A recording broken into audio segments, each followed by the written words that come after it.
하겠습니다. 같이 고백하겠습니다. 나는 전능하신 아버지 하나님, 천지의 창조주를 믿습니다. 나는 그의 유일하신 아들, 우리 주 예수 그리스도를 믿습니다. 그는 성령으로 잉태되어 동정녀 마리아에게서 나시고 본디오 빌라도에게 고난을 받아 십자가에 못 박혀 죽으시고 장사된 지 사흘 만에 죽은 자 가운데서 다시 살아나셨으며 하늘에 오르시어 전능하신 아버지 하나님 우편에 앉아 계시다가 거기로부터 살아있는 자와 죽은 자를 심판하려 오십니다. 나는 성령을 믿으며 거룩한 공교회와 성도의 교제와 죄를 용서받는 것과 몸의 부활과 영생을 믿습니다. 아멘. 이 시간 우리 함께 찬송하겠습니다. 찬송 90장 주 예수 내가 알기 전 날 먼저 사랑했네.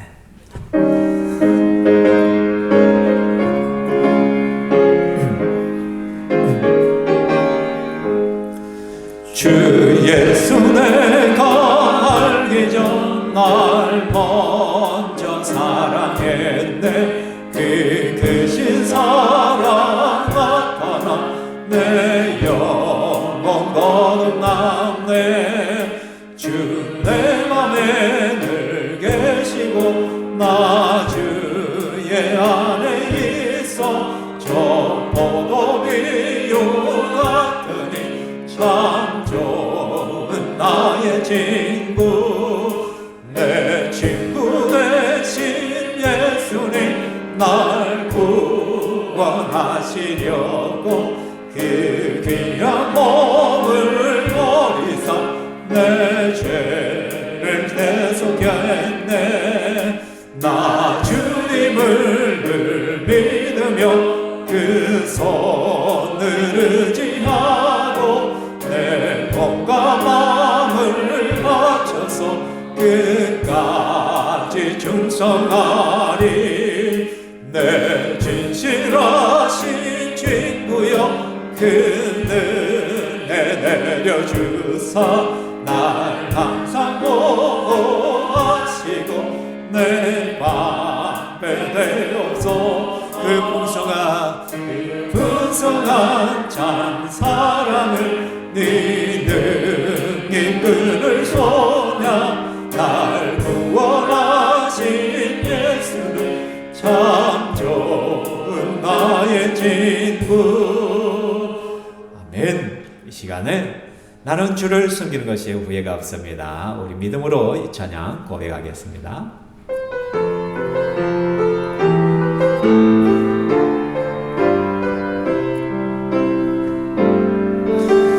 나의 평생에 가장 복된 일은 내가 예수님을 만난 것이라. 나의 평생에 가장 잘한 일은 내가 예수님을 주로 섬긴 것이라. 이 세상 살 동안 내가 걷는 길이 때론 험하여서 넘어질 때도 주의 강한 손이 나를 붙드시니 나는 예수님만 주로 섬기며 살리.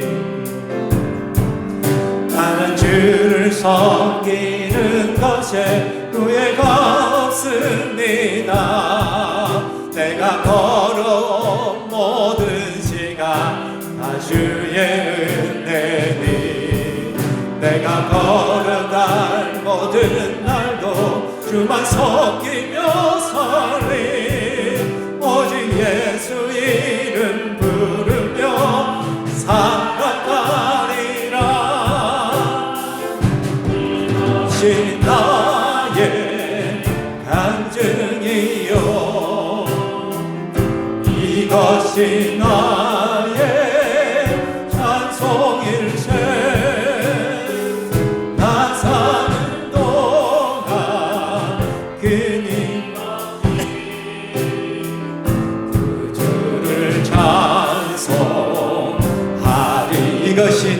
간증이요 간증이요 이것이 나의 찬송일세 나 사는 동안 끊임없이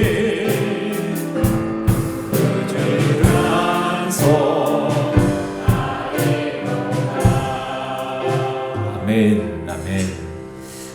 성도는 어떤 상황 속에서 믿음으로 살아가는 줄 믿습니다. 이 시간 우리 함께 고백하겠습니다.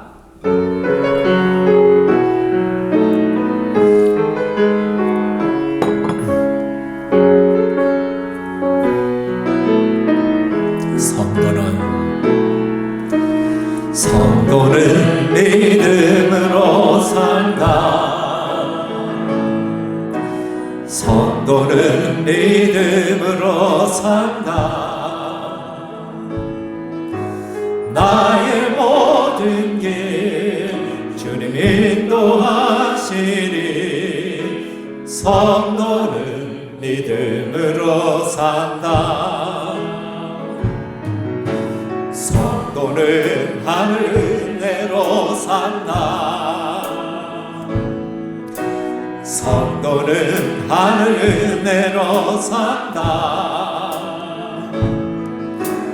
하늘의 양식 참된 하늘의 소망. 성도는 하늘 은혜로 산다. 성도는 말씀으로 산다. 성도는 말씀으로 산다. 성경에 쓰신 주의 생명의 말씀. 성도는 말씀으로 산다. 성도는 눈물 기도로 산다.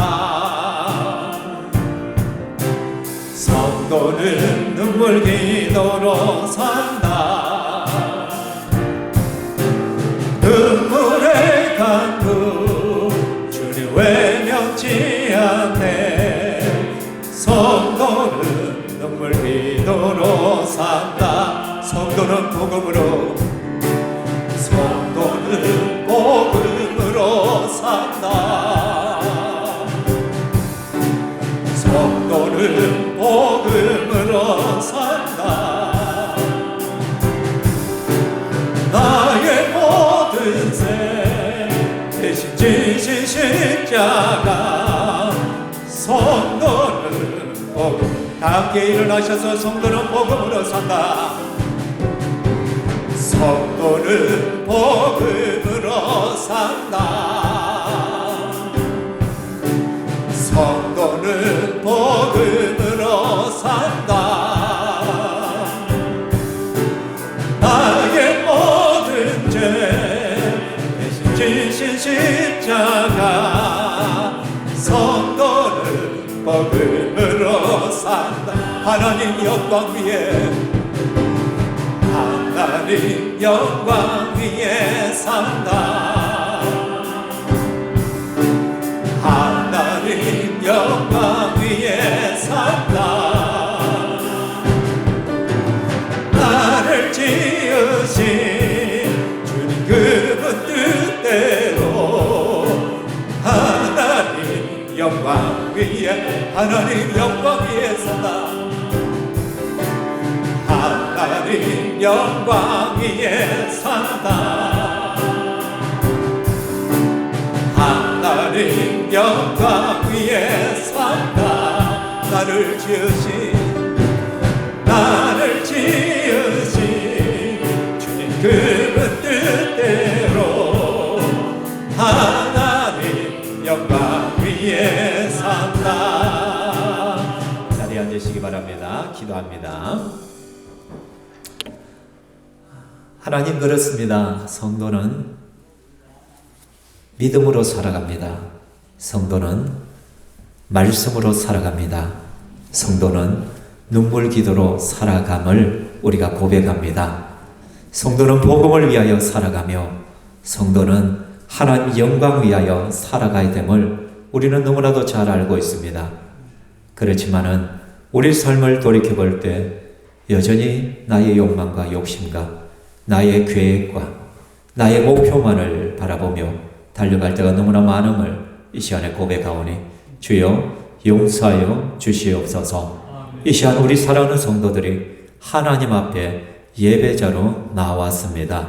우리 한 사람 한 사람을 붙들어 주시고 주의 말씀으로 새롭게 하여 주시고 주의 성령께서 우리를 붙들어 주시어서 하나님의 가치관으로 하나님의 그 눈으로 하나님의 심장으로 변화될 수 있도록 도와주시옵소서. 사랑하는 주님, 우리가 이 땅을 살아갈 때마다 낙심되는 일들, 수많은 위기와 수많은 인생의 폭풍우를 만납니다. 그럴 때마다 하나님 좌절하고 원망하고 불평하며 엎드려지는 것이 아니라 오히려 우리의 무릎을 다시 세우며 하나님 앞에 눈물 기도로 나아가게 하여 주시옵소서. 그 속에서 살아계시는 하나님을 만나고 하나님의 음성을 들으며 하나님의 계획하심을 볼 수 있도록 우리의 눈을 열어주시고 우리의 마음을 열어주시옵소서. 여러가지 형편과 어려움 속에 있는 우리 성도들을 긍휼히 여겨주시오며 그들을 어루만지시고 하나님 찾아가시고 치유하시고 회복시켜 주시옵소서. 특별히 병상의 교우들을 기억하여 주시옵소서. 그들의 연약함을 주 성령께서 어루만져 주시옵소서. 육이 연약한 자 예수 이름으로 회복되게 하시고 영이 눌리고 정신적으로 연약한 자들 성삼위 하나님께서 임재하여 주셔서 악한 영들이 예수 이름으로 떠나가고 성령님으로 충만해지게 하여 주시기만을 원합니다. 이 시간 부족하지만 종이 하나님 말씀을 준비하여서 단 위에 서사오니 그 입술에 건세를 다해 주시고 하나님의 생명의 말씀만이 밝히 드러날 수 있도록 도와주시옵소서. 하나님 말씀을 전할 때 인간적인 마음을 가지고 서지 않게 하시고 오로지 하나님의 그 마음, 하나님의 심장, 하나님의 그 열정이 드러날 수 있도록 도와주시옵소서. 우리 신평교의 모든 성도들은 하나님 말씀 앞에 설 때마다 겸손하게 서게 하시고 부드러운 마음을 허락하여 주시어서 어떤 말씀이 주어지든지 그 말씀을 믿음으로 받으며 그 말씀 앞에 순종하는 성도들이 되게 하여 주시기만을 원합니다. 그래서 하나님의 기적을, 하나님의 역사하심을, 하나님의 살아계심을 체험하는 한 주간이 되게 하여 주시옵소서. 이 시간에 우리 사랑하는 성도들 또 하나님 앞에 경배와 찬양을 올려드리며 특별히 우리 찬양대가 하나님 앞에 찬양을 올려드리고자 합니다. 하나님께서 받아주시옵소서. 우리의 전생애가 하나님의 기쁨이 되게 하시고 하나님의 즐거움이 되게 하시고 하나님의 자랑이 되게 하여 주시옵소서. 영광 받으실 삼위 하나님을 송축하오며 살아계신 예수님 이름으로 기도합니다. 아멘.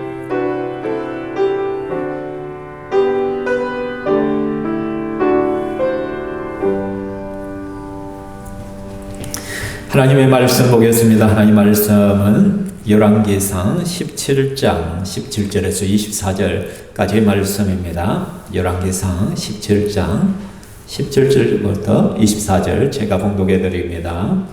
구약성경 545페이지에 있습니다. 이 일 후에 그 집 주인 되는 여인의 아들이 병들어 정세가 심히 위중하다가 숨이 끊어진지라 여인이 엘리야에게 이르되 하나님의 사람이여 당신이 나와 더불어 무슨 상관이 있기로 내 죄를 생각나게 하고 또 내 아들을 죽게 하려고 내게 오셨나이까. 엘리야가 그에게 그의 아들을 달라 하여 그를 그 여인의 품에서 받아 안고 자기가 거처하는 다락에 올라가서 자기 침상에 누이고 여호와께 부르짖어 이르되 내 하나님 여호와여 주께서 또 내가 우거하는 집 과부에게 재앙을 내리사 그 아들이 죽게 하셨나이까 하고 그 아이 위에 몸을 3번 펴서 엎드리고 여호와께 부르짖어 이르되 내 하나님 여호와여 원하건대 이 아이의 혼으로 그의 몸에 돌아오게 하옵소서 하니 여호와께서 엘리야의 소리를 들으심으로 그 아이의 혼이 몸으로 돌아오고 살아난지라. 엘리야가 그 아이를 안고 다락에 다락에서 방으로 내려가서 그의 어머니에게 주며 이르되 보라 내 아들이 살아났느니라. 여인이 엘리야에게 이르되 내가 이제야 당신은 하나님의 사람이시요 당신의 입에 있는 여호와의 말씀이 진실한 줄 아노라 하니라. 아멘. 이 시간 찬양대 찬양하도록 하겠습니다.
아멘. 하나님께 영광의 박수 드리겠습니다.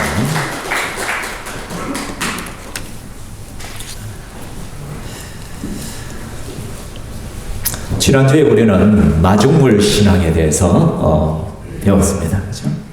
우리가 믿음으로 마중물을 부어야만 하나님의 기적, 하나님의 역사를 체험할 수 있다라고 말씀드렸죠. 그죠? 대표적인 말씀이 마태복음 6장 33절에 근거하는데, 그런즉 너희는 먼저 그의 나라와 그의 의를 구하라. 그리하면, 이 단어가 중요해요. 그리하면 이 모든 것을 너희에게 더하시리라. 먼저 그리하면, 그죠? 그래서 마중물 신앙에서 가장 중요한 것이 뭐냐? 그것은 하나님을 향한 절대적인 신뢰, 전적인 신뢰란 것이에요. 내가 마중물로 믿음으로 이것을 올려드렸을 때 하나님은 반드시 나를 책임지신다. 하나님은 반드시 약속을 지키시는 신실하신 하나님이다. 이 믿음이 있는 자만이 제대로 된 마중물 신앙을 가질 수가 있는 것이죠. 여러분, 엘리야가 만났던 이 과부는 어떤 여인이었어요? 말 그대로 지금 먹을 것이 없어요. 지금 밀가루 좀 남아있어요. 기름 몇 방울 정도 남아있어요. 그래서 지금 나무를 몇 개 주워가서는 그것을 반죽을 해서 겨우 한 떡 2덩이 나오겠습니까? 그것 가지고 마지막 최후의 만찬을 하고 싶은 거예요. 자기 아들과 함께 그것을 먹고 이제 죽을 수밖에 없는 인생이 너무나도 비참한 인생인 것이죠. 근데 뭐라고 합니까? 엘리야가 두려워하지 말고 가서 네 말대로 하려니와 먼저 그것으로 나를 위하여 작은 떡 한 개를 만들고 내게를 가져오너라. 그 후에 너와 내 아들을 위하여 만들라. 이렇게 말한 거예요. 여러분, 이런 것이 어디 있어요? 굶어 죽을 판인데 지금. 그럼에도 불구하고 엘리야는 믿음으로 순종하는 거예요. 먼저 나를 위하여 떡 한 개를 가져와봐. 그리고는 너와 네 아들을 위해서 만들어 먹어. 여러분, 엘리야를 위하여 조 뿌리면 먹을 것이 없는데 있을 것이라고 하잖아. 그죠? 여기에 약속이 숨어 있는 거예요. 약속이. 하나님의 사람이잖아요. 그러면서 하나님의 말씀을 전합니다. 이스라엘 하나님 여호와의 말씀이 나 여호와가 비를 지면에 내리는 날까지 그 통에 가루가 떨어지지 아니하고 그 병에 기름이 없어지지 아니하리라 하잖아요. 먼저 이렇게 해봐. 내가 쓰기로 여호와 하나님이 이렇게 약속하셨어. 말씀하셨어. 그 통에 가루가 떨어지지 아니하고 그 병에 기름이 없어지지 아니하라. 지금 네가 너를 위하여 네 아들을 위하여 그 반죽을 해서 떡을 먼저 만들어 먹어버리면 그것으로 끝이야. 없어. 그런데 믿음의 마중물을 한번 부어봐. 나를 위하여 먼저 가져와봐. 여러분, 엘리야가 배고파서 지금 이런 거 아니잖아요. 하나님께서는 그 여인에게 엄청난 하나님을 만나게 해주고 싶은 거예요. 하나님이 어떤 분이신가? 정말로 하나님의 위대함을, 살아계신 하나님이심을 체험시켜 주고 싶은 거예요. 신앙에 있어서 이런 것들이 너무너무 많아요. 하나님께 때로는 우리에게 황당한 것을 요구할 때가 있단 말이에요. 믿음으로 순종해야 될 때가 있단 말이에요. 그것을 순종할 때 그의 믿음은 한 단계 업그레이드가 되는 거예요. 업그레이드가 돼요. 새로운 하나님을 만나게 되어져요. 그런데 우리는 항상 벽에 붙어서 우리의 울타리를 벗어나지 못하면 이건 아닌데 내가 아무리 생각해도 이건 아닌 것 같아. 하나님 잘못 말씀한 거. 에이 목사님 그건 아닌 것 같아요. 내 생각대로 하다 보면은 하나님의 계획하심을 만나지 못해. 여호와의 이레를 만날 수가 없는 것이죠. 하나님의 예비하심을 볼 수가 없게 된다는 것이죠. 감사하게도 이 과부는 이 말씀을 그대로 믿습니다. 그래서 그 반죽을 해서 떡을 엘리야를 위하여 가져옵니다. 그렇게 되니까 어떤 일이 벌어져요? 정말로 3년 6개월 동안 그의 항아리에 밀가루가 계속 있는 거예요. 기름이 계속 있는 것이죠. 그래서 먹을 것이 늘 있는 거예요. 우리가 하나님 여호와를 인정하고 하나님을 전적으로 신뢰할 때 하나님이 우리를 책임져 주십니다. 놀라운 은혜의 기적을 먹게 될 것입니다, 여러분. 자, 이들은요, 매일마다 그 밀가루를 퍼서 반죽을 해서 음식을 해요. 그걸 먹을 때마다 그들은 어떻겠어요? 그 마음이 어떻겠어요? 하나님의 감동을 먹는 것이잖아요. 없어, 죽어야 되는 내 인생인데 매일 아침마다, 매일 상마다, 매일 끼니마다 먹을 것이 있는 거예요. 먹을 것이 있는 거예요. 단순히 빵 하나, 떡 하나 먹는 것이 아니라 하나님의 은혜의 떡을 내가 먹고 마시는 거예요. 아멘. 사랑하는 성도 여러분, 근데요, 이렇게 해서 이제 해피엔딩으로 끝나면 얼마나 좋겠어. 근데 우리의 인생이란 그렇지 않더란 거예요. 하나님의 은혜를 체험하고 또 좋아서 기뻐하고 감사하고 찬양하고 하다가도 예기치 않는 또 문제를 만나잖아요. 그죠? 바로 그것이 오늘 사건이에요. 그러나 은혜가 있던 그곳에 갑자기 또 새로운 위기가 찾아오더란 거예요. 이 사르밧의 과부의 아들이 갑자기 죽어버린 거예요. 갑자기 시름시름 앓더니 죽은 거야. 여러분, 엘리야가 그 집에 머물고 있어요. 하나님의 위대한 선지자가 그곳에 있음에도 불구하고 그들은 매일 아침마다 하나님의 은혜의 떡을 먹는 과정 속에서도 죽음을 경험하게 되었다는 것이에요. 여러분, 이것이 우리에게 무엇을 시사하는가? 우리에게 정말 인생의 폭풍우, 어려운 위기 상황이 있을 때 우리는 반드시 기억해야 될 세 가지가 있어요. 그 첫 번째가 뭐냐면 인생의 위기, 폭풍우는 누구에게나 찾아온다는 사실을 기억해야 돼요. 심지어 하나님의 기적, 하나님의 은혜를 체험하고 있는 바로 그 순간에도 하나님의 선지자가 그 집에 있는 가운데서도 죽음이란 것은 찾아온다는 오더란 것이에요. 우리는 착각하면 안 돼요. 내가 예수 믿으면 내 인생이 항상 좋은 것만 있을 것이라고 생각하면 안 된단 말이에요. 내가 하나님을 만나고 예수님을 믿고 하나님의 은혜 속에 살아가는 그 순간 속에서도 우리에게는 고난이 있어요. 우리에게는 어려움이 있다는 것이에요. 우리는 이미 예수 그리스도를 믿음으로 사망에서 생명으로 옮김을 받은 자입니다. 천국을 선물로 받은 성도들입니다. 하나님은 지금도 우리를 지키기 위하여 쉬지도 주무시지도 아니하시는 하나님이십니다. 분명히 약속하잖아요. 이스라엘을 지키시는 이는 졸지도 아니하시고 주무시지도 아니하신다라고 말해요. 분명히 하나님은 졸지도 주무시지도 아니하는데, 그런데 우리의 인생에 어려움이 오더란 거예요. 우리의 인생에 고난이 찾아오더란 것이에요. 여러분, 이것을 이상하게 여기지 마시기 바랍니다. 우리가 인생을 살아가는 데는 항상 눈물이 있고 고통이 있습니다. 완전한 평강은 어디에? 완전한 평안은 우리가 주님 앞에 가야 비로소 완전한 평화의 상태로 나아가게 되어진다는 것이죠. 성도에게도 위기는 찾아와요. 그러므로 우리 이 사실을 기억할 때 흔들리지 않는 거예요. 흔들리지 않는 거예요. 그런데 안타깝게도 많은 사람들이 인생의 위기가 신앙의 위기가 되어버리더란 것이에요. 이게 되면, 이렇게 되면 안 돼요. 내 인생에 찾아온 그 폭풍우가, 내 인생에 찾아온 그 문제가, 그 위기가 신앙을 흔들어 놓으면 절대로 안 된다는 거예요. 인생의 위기는 언제든지 찾아올 수 있어요.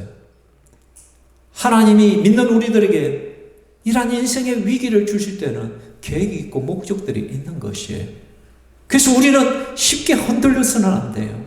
오히려 인생의 위기를 신앙으로 극복하는 그 믿음을 소유한 자가 참 그리스도인이라는 것이죠. 믿으십니까? 그래서 두 번째 우리가 위기의 순간에 기억해야 될 것이 바로 이거예요. 인생의 위기, 인생의 폭풍우에 우리는 내가 누구인지를 똑똑하게 발견하게 될 것이라는 것입니다. 사랑하는 성도 여러분, 옛날 시골에 가면은 뭐가 있냐면 구정물통이 있었어요. 기억나십니까? 시골 출신들은 아실 거예요. 저희 집에도 늘 보면 구정물통이 있어요. 뭐냐면 구정물은 뭐예요? 어머니가 쌀을 씻고 나면은 찌꺼기 물들을 모아두는 것이죠. 그리고 또 그릇을 씻고 그런 것들을, 옛날에는 물을 그냥 흘러보내지 않았잖아요. 그죠? 그러다 보니까 그것을 모아가지고 나중에 뭐 해요? 그거 가지고 새죽 끓여요. 새죽. 소 여물통에다 부어가지고 막 그 소밥 만들어준단 말이에요. 그죠? 그런 일들을 했어요. 근데 이 구정물통을 보면은요, 처음엔 부으면 온갖 더러운 것들이 다 들어가죠. 그죠? 근데 시간이 지나면요, 그 더러운 것들이 가라앉아요. 그래서 위에서 보면은 깨끗해 보여요.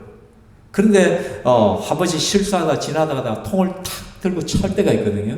탁 차는 순간 어떻게 해요? 그 밑에 가라앉아 있던 수많은 오물들이 그대로 휙 지어서 위로 올라와 버려요. 그 순간, 우와, 뭐 일 더러운 게 있네. 우와, 진짜 더럽네. 그래서 옷에다 튀기면 굉장히 기분 나쁘고, 그죠?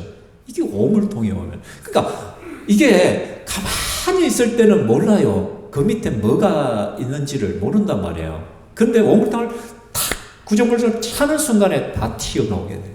여러분, 그래서 우리의 모습이 바로 이와 같은 거예요. 사람이란 존재 자체가요, 겉으로 보면 몰라요. 그 사람 괜찮아 보여요. 문제가 없을 때는 다 신앙인 같이 보여요. 다 믿음이 너무너무 좋아 보여요. 하는 말들을 보면 그냥 지가 목사야, 그냥. 지가 하나님이야. 그냥 남을 다 가르쳐. 막 이렇게 해야 되고 저렇게 이야기를 해. 그런데 언제 실체가 드러나요? 위기를 만나면, 문제를 만나면, 어려움을 문제를 만나면 그 밑에 있던 밑바닥이 다 드러나는 거예요. 다 드러나는 거예요. 그렇죠? 막 그런 거예요. 신앙의 참모습도 바로 이런 거예요. 우리가 겉으로 보면 참 제대로 된 신앙인 것 같은데, 참 목장에서 나눔을 하다 보면 다 믿음 있는 척 하긴 하는데, 근데 실제 문제를 딱 만나버리면, 어려움을 만나보면 지극히 인간적으로 대처하기 시작해요. 지극히 인간적인 모습이 튀어나와 버려. 그렇죠? 오늘 18절에 보십시오. 같이 읽을까요? 여인이 엘리야에게 이르되 하나님의 사람이여 당신이 나와 더불어 무슨 상관이 있기로 내 죄로 생각나게 하고 또 내 아들을 죽게 하려고 내게 오셨나이까. 갑자기 아들이 죽은 거예요. 그러니까 이 사람이 엘리야를 찾아와서 붙들고는 원망하고 불평을 거예요. 당신이 나와 대체 무슨 상관이 있기로 내 죄를 생각나게 하고 또 내 아들을 죽게 하려고 내게 오셨나이까. 한마디로 당신 때문이란 거예요. 당신이 오기 전에는 괜찮았단 말이에요. 당신이 오고 나서 내 아들이 죽게 되었단 말이에요. 죽게 되었단 말이에요. 이전에 보면 선지자들이라든지 뭐 종교의 지도자들을 보면 그 사람 앞에 들면 뭔가 자기의 것이 들통나는 느낌들이 들잖아요. 차라리 그 사람이 안 나왔으면 내 죄가 안 드러났을 텐데 하나님의 선지자인 당신이 내게 뭔가 내 안에 있던 죄가 드러나가지고 오히려 하나님이 나를 심판한 거 아니냐 이런 식으로 본 거예요. 여러분 그렇잖아. 괜히 잘 있다가도 목사가 가면 괜히 주눅이 들잖아. 아니 뭐 목사가 오면 내 속이 다 들통나는가 싶어가지고 목사하고 말도 하기 싫어요. 입을 콕 다물죠. 그죠? 저 무서운 사람 아닌데, 그죠? 당신이 괜히 우리 집에 와가지고 내 죄가 생각나게 했다. 그래서 그 죄가 발동을 해가지고 우리 아이가 죽은 것이 아니냐. 막 그렇게 하는 거예요. 여러분, 결국 이 여인은 인생의 위기가 뭐로 찾아온 거예요? 신앙의 위기로 찾아온 거예요. 자기에게 신앙의 위기가 되어버렸단 말이에요. 아들의 죽음 앞에서 신앙마저도 그는 죽어가고 있는 거예요, 지금. 근데 한번 빠지고 보자는 거예요. 여러분, 엘리야가 안 왔으면 이 여인은 어떻게 됐어요? 이미 죽었어요. 그 마지막 떡덩이 만들어가 아들과 먹고 이미 굶어 죽었어요. 이미 죽었어야 될 인생이에요. 엘리야를 만났기 때문에 하나님의 기적이 있었기 때문에 지금까지 살아온 거예요, 지금까지. 우리는 자꾸 이것을 망각해버린단 말이에요. 우리가 왜 원망하고 불평하느냐 하면은, 문제가 딱 발생하면은, 그동안 하나님이 부어주셨던 그 은혜는 까마득하게 다 잊어버려. 하나님께서 지금까지 내게 건강을 주시고, 지금까지 나에게 직장을 주시고, 지금까지 나에게 사람들을 붙여주시고 어떤 환경을 조성해가지고 내가 지금까지 살아올 수 있게 만들어 주셨단 말이에요, 하나님이. 그런데 어떤 문제 때문에 어려움이 딱 당하면 하나님이 나에게 이럴 수가 있냐고. 왜 나를 이렇게 만드시냐고. 왜 나에게 이런 어려움을 주시냐고. 배은망덕한 인생이 되어버린다는 것이에요. 사랑하는 성도 여러분, 그렇지 않은가요? 여러분이 잘나서 지금 아무 문제 없이 살아왔어요? 여러분이 똑똑해서 여러분 직장생활 잘한 줄 아십니까? 여러분이 무슨 운전을 너무 잘해가지고 지금까지 사고 한 번 안 난 줄 알았어요? 여러분? 하나님이 도와주셨기 때문에, 하나님께서 붙들어 주셨기 때문에 지금 이 순간까지 우리는 온 거예요.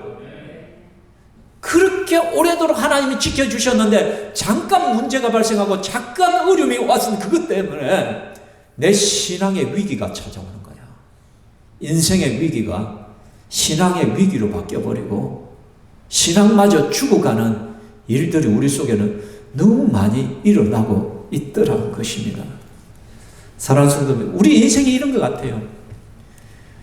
하나님께서 그 유대의 그 광야에서 출애굽하고 나서 광야에서 이제 광야 2세대들 앞에서 그 1세대 앞에서 모세를 통하여 하나님께서 말씀을 해요. 뭐라고 하냐면 내 영광과 애국과 광야에서 행한 내 이적을 보고서도 이같이 10번이나 나를 시험하고 내 목소리를 청중하지 아니한 그 사람들은 가나안 땅에 못 들어간다. 여러분, 하나님께서 엄청난 기적으로 출애굽의 역사를 보여주셨어요. 그들을 애굽의 노예 상태로 있던 그들을 하나님께서 기적적으로 그들을 구원해서 자유민이 되게 하셨단 말이에요. 그들을 광야로 이끌어 오셨어요. 그런데 그 광야 40년 동안 그들은 10번이나 하나님을 시험하고 하나님의 목소리를 청종하지 않았다는 거예요. 10번이나. 그 10번이란 것은요, 어떻게 보면 상징적인 숫자예요. 완전이에요, 완전. 늘 너희들은 이렇게 해왔다. 늘 이렇게. 내가 그렇게 이적과 기사를 보여줘도 너희들은 10번씩이나 나를 배반하고 시험하고 순종하지 않냐고 원망하고 불평하고 그렇게 살아왔다. 이게 우리들이야, 우리야. 하나님이 주시는 은혜에 대해서 너무 쉽게 망각하고 조금만 어려움만 있으면 늘 원망 불평하는 거예요. 여러분, 이스라엘 백성들을 출애굽시킬 때 그 애굽 땅에 하나님께서 몇 번의 재앙을 내리셨어요? 10번의 재앙을 내리셨어요. 10번의 재앙을 내리시고 이스라엘을 구원하셨어요. 근데 하나님이 구원하신 그 이스라엘 민족이 광야에서 몇 번을? 10번을 하나님을 시험하고 불순종해요. 뭐를 의미한 거예요? 똑같다는 똑같다. 예수 안 믿는 저것들이나 예수 믿는 너것들이나 똑같다. 너희들이 뭐 잘난 줄 알아?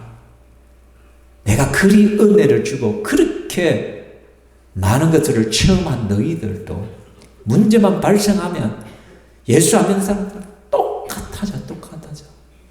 이러니 내 속이 어떻겠네? 이 손들아. 우리 주님이 그렇게 답답해 하시는 거예요. 사랑하는 성도들, 이 가구의 모습을, 울부짖는 모습을 누가 봅니까? 누가 봐요? 엘리야가 다 듣고 보고 있잖아요. 그죠? 그의 신앙마저도 죽어가고 있어요. 아들의 죽음 앞에 오열을 하고 있는 거예요.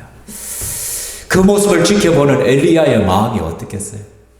얼마나 힘들겠어요, 여러분. 여러분, 목사의 비의 슬픔이 뭔지 아십니까? 성도들이 아무 문제 없으면 참 좋겠는데, 근데 문제 없는 성도가 없거든요. 항상 하나님은 좋은 것도 주시지만은 때로는 어려움들을 통하여 우리를 성숙시키기를 원하고 깨닫게 하시기를 원하고 자라가게 하는 여러 가지의 충격 요법들을 주시거든요. 그래서 아픔과 고통이 있는 성도들을 늘 볼 수밖에 없어요. 그렇죠? 근데 그들의 고통들을 바라볼 때 목사의 자신의 무기력함을 볼 때 목사는 굉장히 힘들죠. 그 순간이 제일 어려운 것이죠. 그죠? 그냥 제가 안수기도 한번 해가지고 나을지어다 하면 그 자리에서 벌떡 일어나 버리면 얼마나 좋겠어. 직장이 생길지어다 하면 직장이 막 생기면 얼마나 좋겠어. 그죠? 안 그래요? 좋은 대학 들어갈지어다 하면 좋은 대학 들어가면 얼마나 좋겠어. 좋은 직장이 생길지어다. 그럼 너무 좋은 거야. 악한 영혼을 예수 이름으로 떠나갈지어다 그 자리에서 바로 떠나가 버리면 목회가 진짜 재미있을 거야. 안 그래요? 이런 목회는요, 굳이 내가 안 해도 돼. 누구나 다 할 수 있어. 안 그래요? 그냥 기도만 하면 다 된다면, 다 이루어지고 다 된다면, 아무나 목회자 다 할 수 있고, 아무나 다 할 수가 있는 거예요, 여러분. 그렇죠? 진짜 그러면은 목회가 너무 쉬울 것 같아요. 너무 재밌을 것 같아. 그러나 목회 현장은 그렇지가 않아요. 목회 현장은 그렇지가 않아. 제가 그 자리에 기도했다고 바로 바뀌는 것이 아니거든. 바로 낫는 것이 아니거든. 그래, 어떤 분들은 그렇게 해요. 성경에는 그런 분들도 있던데, 유튜브나 그런 데 보면 막 기도하면 귀신 바로 떠나버리고 바로 벌떡벌떡 일어나는 사람들이 있던데, 목사님의 능력이 없어서 그런 거 아닙니까? 영빨이 떨어져서 그런 거 아닙니까? 그럼 과연 그것이 하나님의 뜻일까요? 아니에요. 이 사람이 지금 하나님 이 고통과 고난을 통하여 배우고 또 깨달아야 될 부분이 있는데 바로 기도회가 벌떡 일어나 버리면 어떻게 돼요? 그 고난을 통하여 하나님 가르치고자 하는 것을 갖다가 엎어버리는 것이 되는 거예요. 오히려 이거는 하나님의 역사에 순종하는 것이 아니라 하나님 앞에 불순종하는 행위가 되어져 버리는 거예요. 오히려 하나님의 계획을 갖다가 엉망진창으로 만들어버리는 그런 반역이 되어버린 거예요, 실제적으로는. 우리는 조심해야 돼요, 조심해. 항상 내 마음대로 뭔가가 되어야 된대. 내 생각대로 자꾸 되어야 돼. 뭐든지 쉽게 단숨에 뭐가 이루어져야 된다고 자꾸 착각하고 있는 거예요. 그렇지만 목회자는 이런 모습을 볼 때 마음이 아플 수밖에 없죠. 힘들 수밖에 없는 거예요. 모세가 지금 엘리야가 그런 마음으로 오는 거예요. 그래서 오늘 20절에 제가 세 번역을 가져와 봤습니다. 같이 한번 읽어보겠습니다. 주님께 부르짖었다. 주 나의 하나님, 어찌하여 내가 머물고 있는 이 집의 과부에게 이렇게 재앙을 내리시어 그 아들을 죽게 하십니까? 이렇게 말한 거예요. 여러분, 지금 엘리야가 원망하는 것입니까? 얼핏 들으면은 하나님 앞에 따지는 것 같이 느껴져요. 근데 이거는 하나님을 원망하거나 따지는 것이 아닙니다. 있는 그대로를 하나님 앞에 토로하는 거예요. 주 하나님, 어찌하여서 내가 머물고 있는 이 집의 과부에게 이런 재앙을 내리시어 그 아들을 죽게 하십니까? 어찌하여? 하나님, 어찌하여 내가 목회하는 이 목회 현장에 왜 저 성도 가정에 그런 어려움이 있고 왜 저런 힘든 일들이 일어나야만 합니까? 하나님, 좀 쉽게 갈 수 있지 않습니까? 하나님, 왜 이렇게 이런 일이 벌어졌습니까? 하나님, 대체 하나님 무슨 뜻이 있는 것입니까? 하나님 무슨 일을 하고자 하시는 것입니까? 그렇지만 원하옵기는 하나님 간절하게 또 부르짖을 수밖에 없는, 목회자는 이걸 가지고 하나님 앞에 마음을 토로하고 하나님 앞에 기도하는 거예요. 쏟아내는 것이죠. 같이 또 읽겠습니다. 그는 그 아이의 몸 위에 3번이나 엎드려서 몸과 몸을 맞춘 다음 주님께 또 부르짖었다. 주 나의 하나님, 제발 이 아이의 호흡이 되돌아오게 하여 주십시오. 그 아이를 받았으면요, 3번이나 아이 몸에 엎드렸다 이렇게 해요. 여러분, 왜 이렇게 했을까? 왜 이렇게 했을까? 왜 이렇게? 최고의 선지자 엘리야잖아, 여러분. 엘리야. 아니, 유튜브 같은 데 보면 왜 신학도 안 하는 젊은 것들이 나와가지고 나갈지어다 귀신이 나갔다고 병이 확 낫고 야, 지가 엘리야보다 더 잘해. 그런 것에 절대 속지 마시기 바랍니다. 하나님은 절대 그렇게 역사하기 싫어하십니다. 어쩌다가 그런 일을 하실 수 있지만 하나님의 일하시면 그런 방법이 아니에요.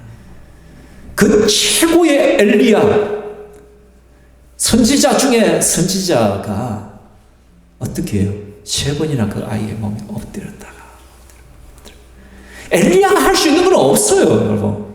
엘리야의 능력이 있는 게 아니에요. 그러니까 엘리야는 이 아이가 정말로 나았으면 좋겠다는 그 간절한 표현이 뭐예요? 그의 몸에다가 하면서 접촉을 하면서 그 아이에게 온기를 불어넣으면서 그러면서 주 나의 하나님, 제발 이 아이의 호흡이 되도록 하여 주십시오 라고 말하는 거예요. 그렇게 기도하는 거예요. 간절함의 표현이에요. 여러분, 안수기도 한다고 해서 특별한 능력이 나타난 게 아니에요.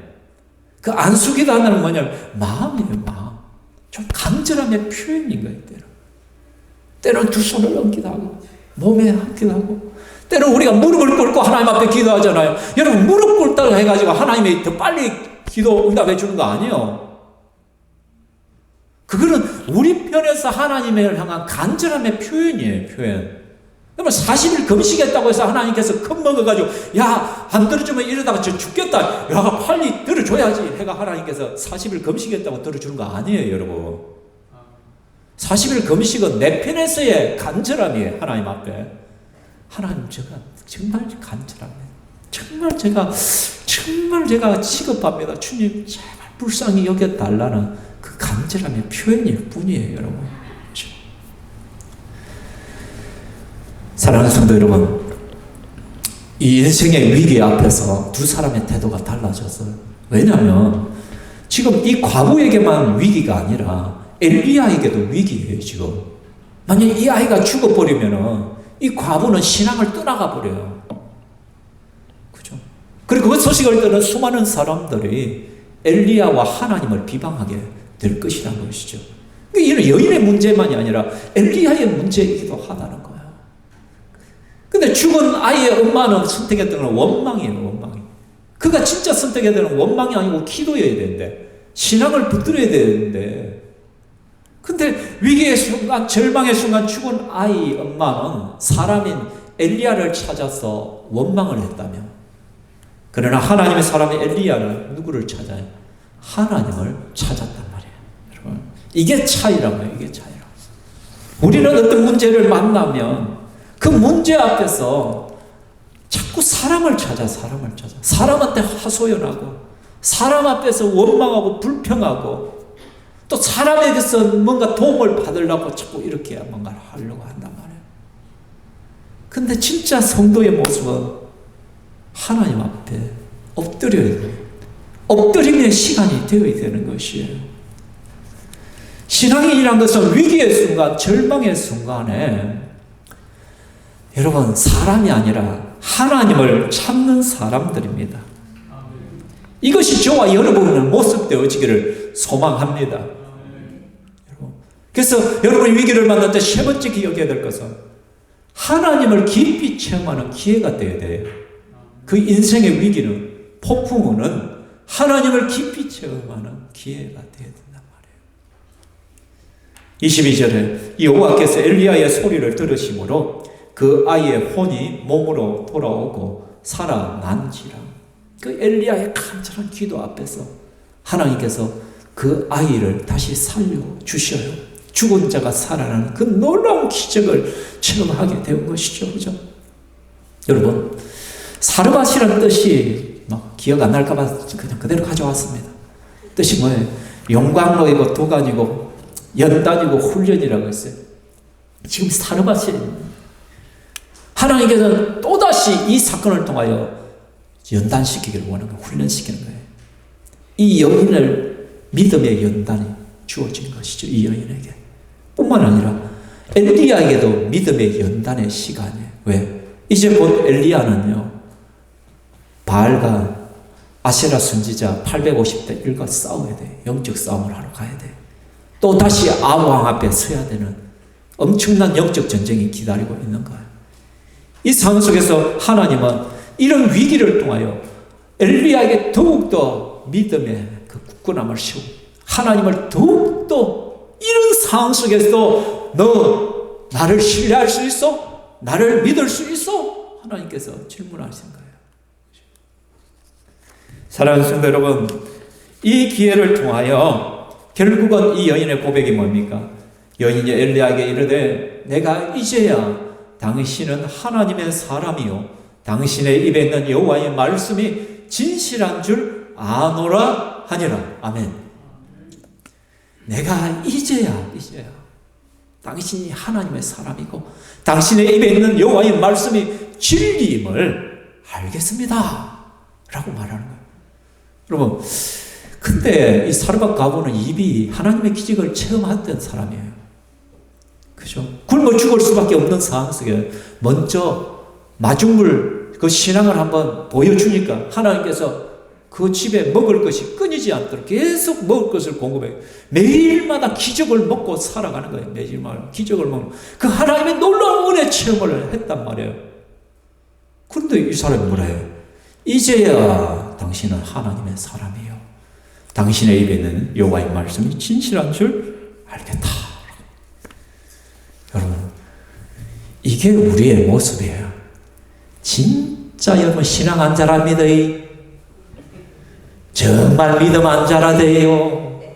참 신명기가 14년을 가르쳐도 참 믿음 안 자라는 사람은 안 자라.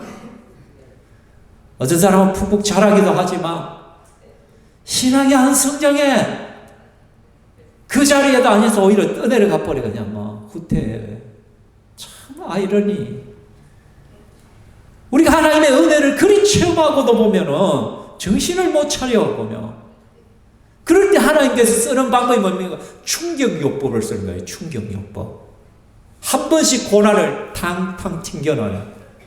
어려움을 한 번씩 딱딱 주는 거예요. 그래가 자기의 실체를 보게 만들어요. 그러고는 야, 아이고야, 큰일 났다. 이래가 안 되겠네. 하나님 앞에 엎드려야지. 하나님 앞에 나가야지. 정신 차려야 돼. 여러분, 여러분의 인생에 고난이 있고 어려움이 왔다는 것은 지금 하나님을 만날 중요한 기회인데도 불구하고, 그런데도 아직도 정신 못 차리는 인간들은 하나님 앞에 엎드리지 않아요. 하나님 앞에 기도하지 않아요. 말로만 가지고 다 때워. 하나님은 이런 충격요법을 통해 가지고 우리 보고 정신 차리라고 하는데, 너 기준을 똑바로 잡으라고 하는데, 너 가치관을 분명하게, 너의 삶의 우선순위를 분명하게, 너의 신앙은 마중물 신앙이 되어야 돼. 맨날 인간적으로 계산하고 주판 알 튕겨가면서 그렇게 살면 안 돼. 하나님을 전적으로 의지하는 삶을 살아야 돼.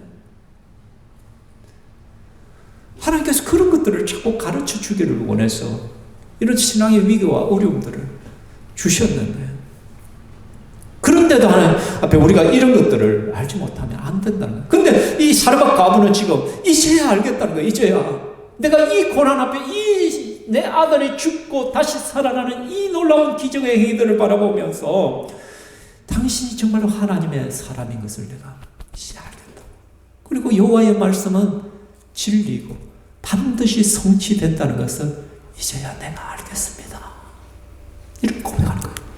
하나님은 우리에게 이런 극한 위기 상황을 통하여 하나님이 어떤 분이신가, 하나님의 말씀의 능력이 어떤가를 보여주신다는 것이에요. 그래서 우리가 너무나 잘 아는 위기는 기회라는 거예요. 위기는 기회다. 그렇죠? 위태로울 위자잖아요. 여러분, 기자가 무슨 기자를 했어요? 보통 뭐 한자 사전에 기계 기자라고 해놨어요. 근데 여기는 또 다른 데 보면 뭐냐면 용수철 기자예요. 용수철 기. 용수철이 뭐예요? 빵 누르면 어떻게 해요? 움츠려 졌다가 팍 튕겨 올리는 거예요. 이게 용수철이에요. 위기란 것은, 어려움이란 것은 그 위험의 사건으로 하여금 우리를 움츠리게 만들지만 우리를 튀어오르게 만드는 것이라는 것이요. 욥기 42장 5절입니다. 같이 읽겠습니다. 내가 죽게 대하여 귀로 듣기만 하였사오나 이제는 눈으로 주를 배움나이다. 욥이 그래요. 욥이 복을 받고 평안하고 동방의 최고의 부유한 부자로 살아갈 때, 그죠? 그는 하나님을 안다고는 하지만 하나님에 대하여 알 뿐이요.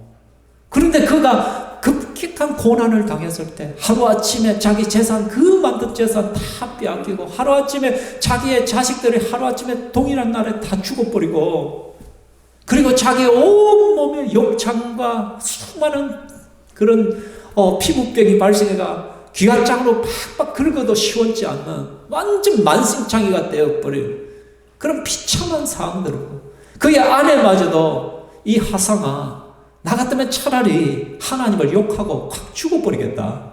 그래도 당신이 의로움을 하나님 앞에서 나타내겠느냐. 아내까지 조롱할 정도로 너무 비참한 상황까지 갔었어요. 근데 욥이 어떻게?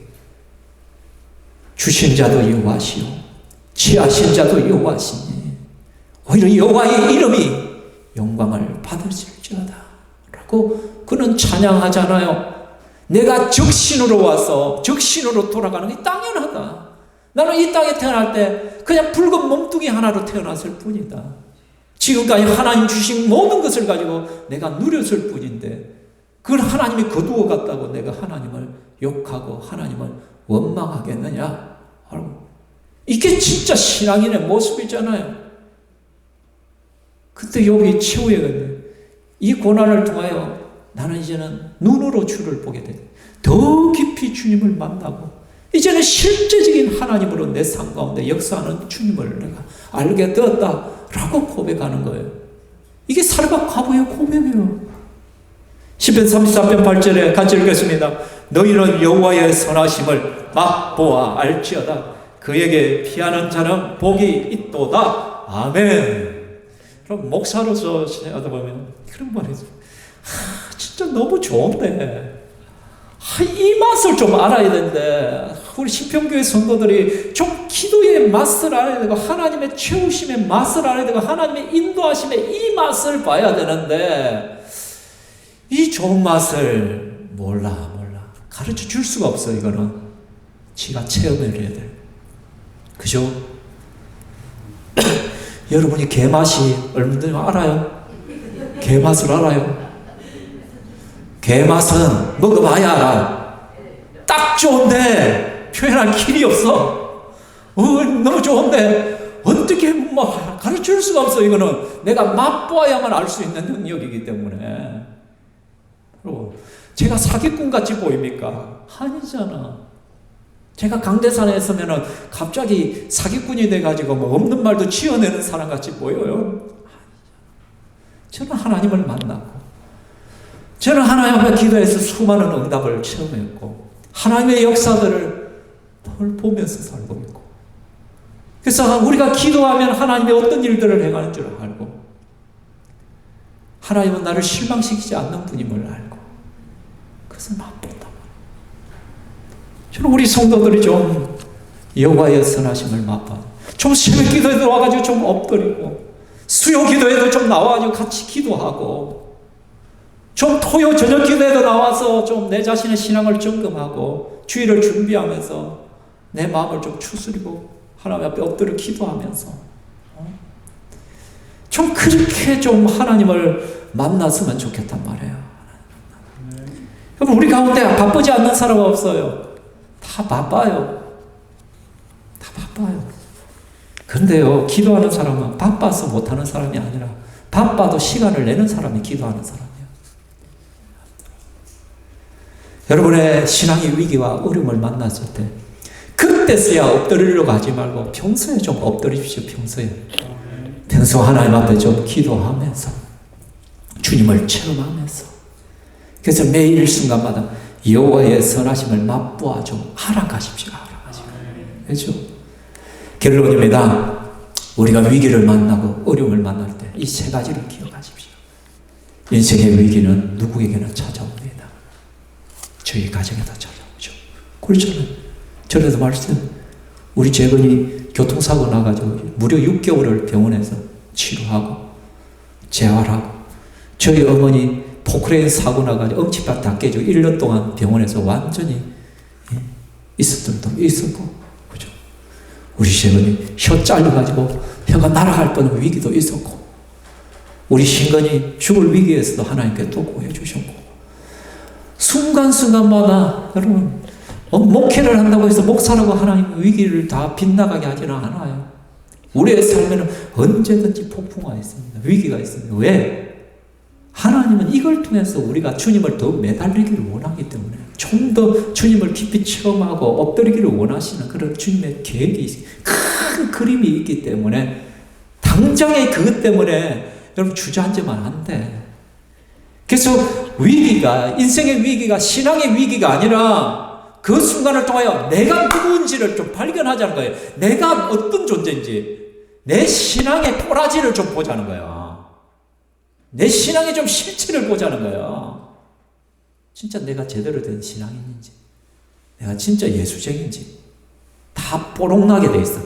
다 들통나게 돼 있어요, 여러분. 다 들키게 되어 있단 말이에요. 다 들키게 돼. 그럼 들켰다. 에이, 쪽팔려. 에이, I'm sorry. 이게 아니라 그 쪽팔림을 가지고 어디로 가라고? 주님 앞에 가라고.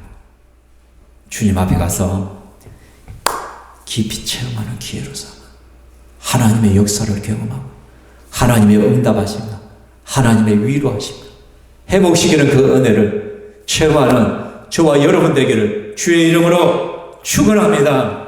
아멘. 이 시간 우리 함께 찬양하겠습니다. 찬양할 때 욥의 고백으로 우리가 함께 나가도록 하겠습니다. 철저히 무너진 내 삶 속에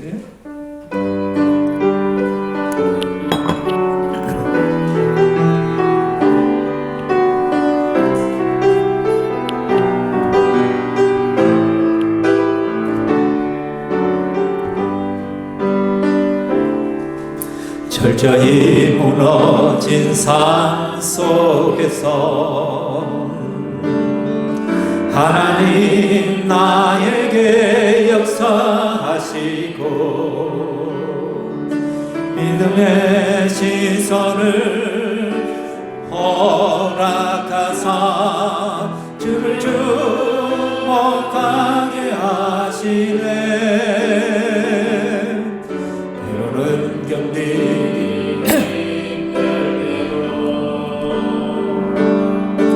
하나님 언제나 함께 하시며 은혜와 진리에 성령 주사 주만 바라보게 하시네. 내가 봅니다. 영원한 주를 봅니다.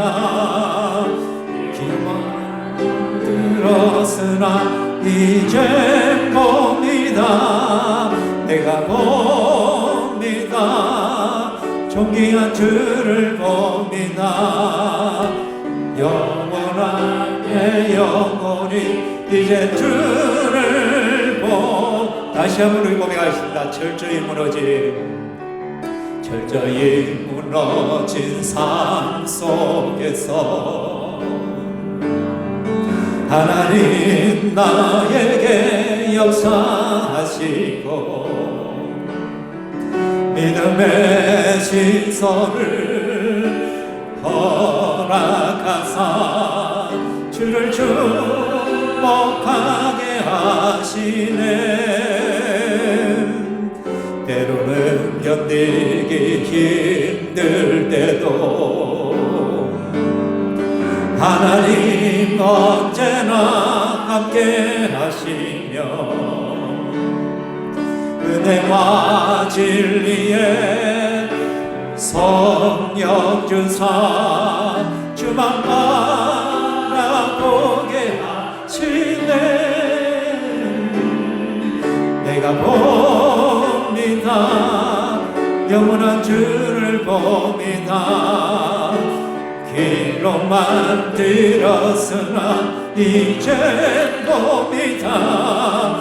내가 봅니다. 존귀한 주를 봅니다. 연약한 내 영혼이 이제 주를 봅니다. 이 시간 우리 함께 기도하겠습니다. 우리에게는 크고 작은 인생의 어려움들이 있고 위기가 있고 고난들이 있습니다. 폭풍우가 있습니다. 그러나 그 모든 것은 우연이 없습니다. 우리 주님께서는 계획하심이 있고 분명한 하나님의 큰 그림이 있습니다. 그래서 우리는 그 가운데 내가 누군지를 볼 수 있어야 됩니다. 지금 내 신앙의 모습, 내가 어떤 그리스도인지 어떤 성도인지를 발견하십시오. 그 부족함을 가지고 회개하십시오. 하나님 앞에 엎드리십시오. 그리고 하나님 앞에 나아가십시오. 그 엎드림의 기도의 시간을 통하여 하나님을 깊이 만나고 하나님의 역사하심과 하나님의 일하심과 하나님의 회복의 역사들을 경험하는 저와 여러분 되기를 소원합니다. 이 시간 그 주님 앞에 우리가 간절히 한번 기도하겠습니다. 기도합니다. 살아계신 하나님 아버지, 이 시간 우리가 하나님 앞에 나아갑니다. 내 인생에 뜻하지 않는 수많은 위기와 어려움과 그런 하나님 눈물의 상황들을 만날 때마다 하나님 내가 누구인지를 보게 하여 주시옵소서. 지금 내가 신앙인인지 내가 참 그리스도인지 내가 성도인가를 분명하게 보게 하시옵소서. 나의 실체가 드러나게 하여 주시고 내 모습을 발견하게 하여 주시옵소서. 하나님 그동안 입술로만 신앙생활에 왔던 것 하나님 용서하여 주시옵소서. 철저하게 하나님 앞에 회개합니다. 하나님 앞에 엎드립니다. 주여 불쌍히 여겨 주시옵소서. 나를 찾아오시고 나의 눈물 가운데 함께 하시는 하나님, 나의 통해함 나의 부르짖음에 길을 비우시는 하나님, 너희는 여호와의 선하심을 맛보아 알지어다라고 말씀하신 하나님 앞에 정말 우리가 간절한 소망과 그 마음과 그 모든 절대를 가지고 주님 앞에 엎드려오니 주 성령님 함께하여 주시옵소서. 우리를 불쌍히 여겨 주시옵소서. 우리를 회복시켜 주시옵소서. 주여 우리를 불쌍히 주시고 공부하여 주옵소서. 하나님, 우리 인생에는 하나님께서는 크고 작은 일들을 두심을 통하여 그 굴곡 속에서 하나님을 바라보기를 원하심을 압니다.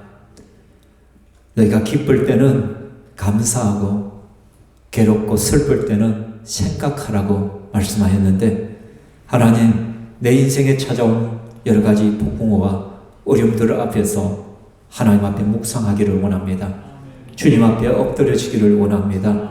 그래서 내 신앙의 실체를 바로 볼 수 있게 하여 주시옵소서. 그동안 하나님 문제 없을 때 행해 오던 그 내 신앙의 모습이 얼마나 거짓되고 얼마나 하나님 외식적인 것인지 깨닫게 하심을 감사합니다. 그것을 하나님 앞에 회개합니다. 그것을 놓고 하나님 앞에 눈물로 기도합니다. 사랑하는 주님, 이 문제들이 주님을 더욱더 깊이 만날 수 있는 기회가 되게 하여 주시옵소서. 하나님 앞에 우리의 무릎이 더욱더 견고해지게 하여 주시고 우리의 눈물이 주님의 병에 담기어서 하나님 앞에 상달되어지기를 소망합니다. 우리의 눈물을 기억하시는 하나님, 우리의 부르짖음의 소리에 응답하시는 하나님, 속히 역사하여 주시옵소서. 우리 성도들 가정가정을 찾아가시어서 깨닫게 해야 될 부분이 속히 깨달아지게 하시고 변화되어야 될 부분이 속히 변화되어서 하나님의 회복의 역사가 빨라질 수 있도록 도와주시옵소서. 합력하여 선을 이루시는 하나님을 찬양합니다. 이번 한 주간도 그 주님을 의지하고 믿음으로 달려갑니다. 도와주시옵소서. 이 시간 하나님, 우리 사랑하는 성도들이 하나님 귀한 예물을 하나님 앞에 올려드립니다.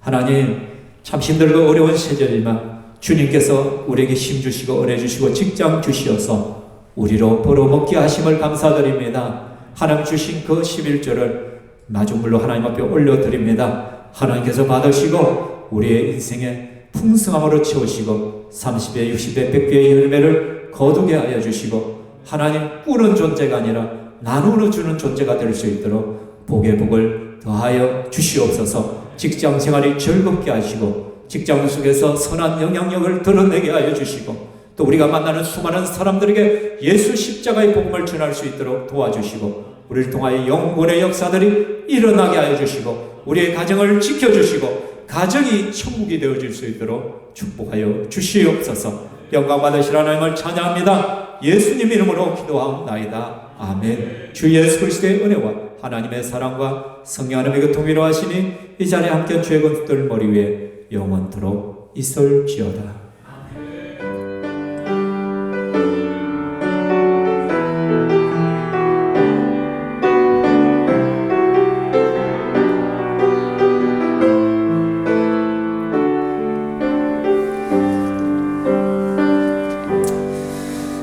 하나님께 영광의 박수 올려드리겠습니다.